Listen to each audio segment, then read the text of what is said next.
Dah loh, saksi 02 terang-terangan mengancam hakim dengan mengatakan bahwa MK melebihi wewenang jika usut kualitatif pemilu, karena wewenangnya hanya di kuantitatif saja. Sontak, kubu 01 mengajarnya dengan fakta dan wewenang hakim MK yang boleh usut hal tersebut.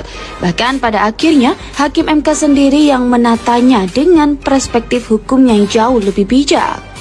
Sementara itu, sebagai bentuk dukungan kepada Hakim MK, sekelompok masyarakat kirimkan rompi anti peluru. Bravo MK, tegakkan demokrasi di NKRI. Jangan takut, kami rakyat mendukung Anda. Sekali lagi, sejatinya mahkamah ya, dilihat dari putusan-putusan dan punya sejarah perdebatan putusan MK, mahkamah ini ingin menyampingkan kok, mengeluarkan pemeriksaan sengketa pemilu keluar dari MK, agar MK konsisten mengadili hanya perkara perundang-undangan. Kan tadi ahli ternyata menerangkan tidak bisa di Mahkamah Konstitusi. Kemana keadilan itu bisa dimohonkan penyelesaiannya? Nah, itu soal nanti Pak, itu soal politik hukum ya, nggak bisa dibahas sekarang. Saya paham pendapat ahli yang mengatakan bahwa harusnya yang dipersoalkan adalah selisih suara. Itu ya pendapat saudara ahli.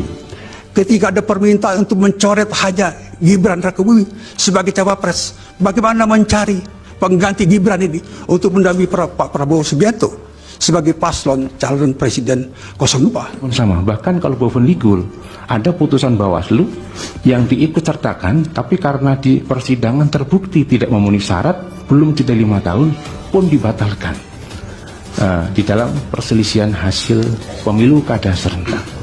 Nah, dalam konteks ini kemudian kita menyimak terakhir di 2022. Di bagian mana yang itu menegaskan bahwa Mahkamah Konstitusi hanya mempertimbangkan pada bagian-bagian penghitungan suara saja, tidak berkaitan dengan TSM lah. Contoh realnya itu. Ada tidak pada bagian itu? Jadi karena itu kalau ada pelanggaran konstitusi, maka tidak tertutup kemungkinan MK untuk mereview kembali jalannya pemilu yang sudah ada. Nah, apakah saudara ingin mengatakan bahwa pertimbangan hukum MK tahun 2004 itu salah? Itu Mahkamah Konstitusi itu adalah final interpretation of constitution, adalah tafsir final terhadap konstitusi adalah di Mahkamah Konstitusi. Baik dari putusan 55 sudah tegas Mahkamah Konstitusi menyatakan, Mahkamah telah menegaskan bahwa tidak terdapat lagi perbedaan rezim pemilihan. Tapi ini Pak Gibran ini bukan narapidana, bukan kriminal. Dia mendapat legalitas dari Mahkamah Konstitusi, dan itu biasa. Kalau seorang merasa itu sudah tidak usah diulang-ulang. Ya, dan yang salah, masa salah putusan MK nomor 90 kemudian diperkuat oleh putusan MK nomor 141. Jadi tidak salah tindakan KPU menerapkan langsung putusan Mahkamah Konstitusi nomor 90. Tidak salah. Saya yakin itu tidak salah. Bukan itu pertanyaan Pak Hakim tadi. Surat edaran itu kemudian menjadi acuan. Ya. Itu apakah bisa dibenarkan atau kemudian ada sesuatu yang salah? Putusan MK yang kita tahu tidak saja bersifat erga omnes, tetapi juga self-executing, yang akan dilaksanakan sebagaimana dalam adresat putusan itu. Nah, dalam kaitan putusan 90, PKPU ada putusan MK yang harus berkonsultasi dengan DPR. Pertimbangan yang bersifat kualitatif, halaman 53 dan 54 dari putusan MK. Menimbang bahwa Mahkamah sebagai pengawal konstitusi berkewajiban menjaga agar secara kualitatif pemilu berlangsung sesuai dengan prinsip-prinsip yang telah digariskan oleh pasal 22E ayat 1 dan 5 Undang-Undang Dasar 1945 yang intinya menentukan bahwa pemilu dilaksanakan secara langsung, umum, bebas, rahasia, jujur, dan adil.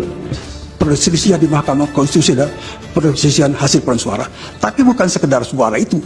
Bagaimana suara itu diperoleh dan kemudian apakah terjadi pengurangan, di mana terjadi pengurangannya, apakah di Sumatera Barat atau di Aceh, itu harus dibuktikan. Ya, begini Pak Asrun, di dalam halaman 5 makalahnya Prof. Asrun itu ditulis begini, putusan Mahkamah Konstitusi bersifat self-executing. Memang secara teoretik Pak Arsul sudah baca disertasinya Pak Marwarar kan? Baca Yang Mulia. Ya, kebetulan itu di Undip, Ya, saya ikut waktu itu ujiannya. Ya, karena saya juga waktu itu jadi dekan, jadi saya tahu persis. Ya, jadi putusan Mahkamah Konstitusi itu bersifat self-executing dan ada yang non-self. Nah, Pak Arsul bisa memasukkan ini sebagai self-executing. Ya, ya. Itu tidak masalah, ya, karena guru besar itu berpendapat salah, siapa tahu nanti 10 tahun lagi malah jadi teori baru, kan begitu kan? Jadi tidak masalah sebetulnya. Ya. Ya. Tapi terus begini, Pak Arsul menyamakan apa yang dilakukan oleh KPU dengan putusan 90 itu betul sudah dilaksanakan. Tapi kemudian kalau Pak Arsul menyatakan putusan Mahkamah nomor 102/PUU 6 Romawi tahun 2009 itu sama dengan apa yang dilakukan oleh KPU, itu mohon untuk dicek kembali. Saya belum bisa menyalahkan, tapi dicek kembali. Karena kalau pada waktu itu, kebetulan kemarin saya diingatkan oleh ahli dari 03, Putu Arte, mengatakan bahwa putusan Mahkamah yang nomor 102/PUU 6 Romawi tahun 2009 itu diputuskan pada sore hari, malam hari KPU merubah PKPU-nya. Ya. Adanya perbedaan rezim antara pemilu dan pemilu kada. Akan ada kekosongan kekuasaan dan kekacauan tata negara jika dilakukan pemungutan suara ulang calon presiden dan wakil presiden 2024. Hari-hari ini sedang melakukan sidang masalah pemilu. Kami warga masyarakat Jogja tahu bahwa hakim itu adalah wakil daripada Tuhan di dunia ini untuk memberikan atau memutuskan sesuatu yang seadil-adilnya. Jadi kami support, kami percaya penuh kepada para hakim MK ini masih punya hati nurani. Kami ketut hati nuraninya untuk memutuskan seadil-adilnya.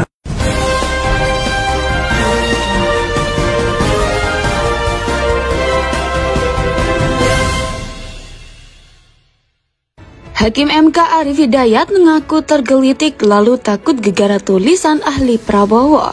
Hakim Mahkamah Konstitusi Arief Hidayat mengaku tergelitik atas pemaparan ahli Prabowo Gibran. Ahli yang dihadirkan saat itu ialah Profesor Aminuddin Ilmar yang menyinggung soal wewenang Mahkamah Konstitusi.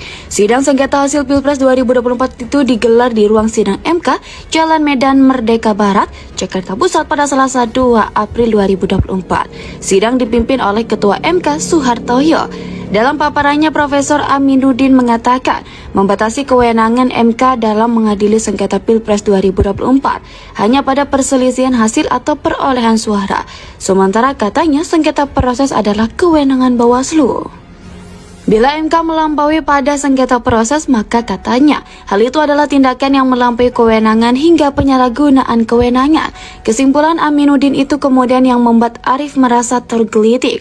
Bahkan katanya dirinya merasa takut.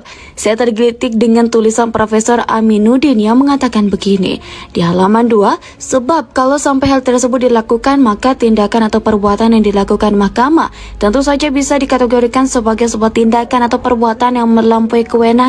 Dari sisi di sini itu masih halus, kata Arief. Tapi kemudian seterusnya, sebagaimana dijelaskan dalam konsep hukum administrasi pemerintahan, memang core bisnisnya Profesor Aminuddin di bidang hukum administrasi pemerintahan. Kalau saya lihat CV, bahwa perbuatan atau tindakan di luar apa yang menjadi kewenangan tersebut sebagai tindakan atau perbuatan yang melampaui kewenangan dan merupakan bagian dari penyalahgunaan kewenangan serta tidak sesuai dengan asas kepastian hukum dan asas legalitas sebagai bangunan kokoh sebuah konsepsi negara hukum yang demokratis atau negara demokrasi yang berdasarkan hukum sembungnya. Arief mengatakan pendapat itu membuat dirinya takut. Arief kemudian mempertanyakan hal tersebut ke Aminuddin. Jadi saya tergelitik ini, yang sebagaimana awal saya sampaikan kemudian ada ini. Lah saya kemudian menjadi takut. Ini saya sebagai hakim konstitusi loh, kok saya menyalahgunakan kewenangan. Kalau saya bergeser dari kutub yang sini ke sini, kata Arief. Guru Besar Hukum Universitas Hasanuddin itu lalu menjelaskan bahwa selama MK masih dalam memutus sengketa perolehan hasil, maka itu masih dalam koridor. Namun katanya, ketika MK mengadili sengketa proses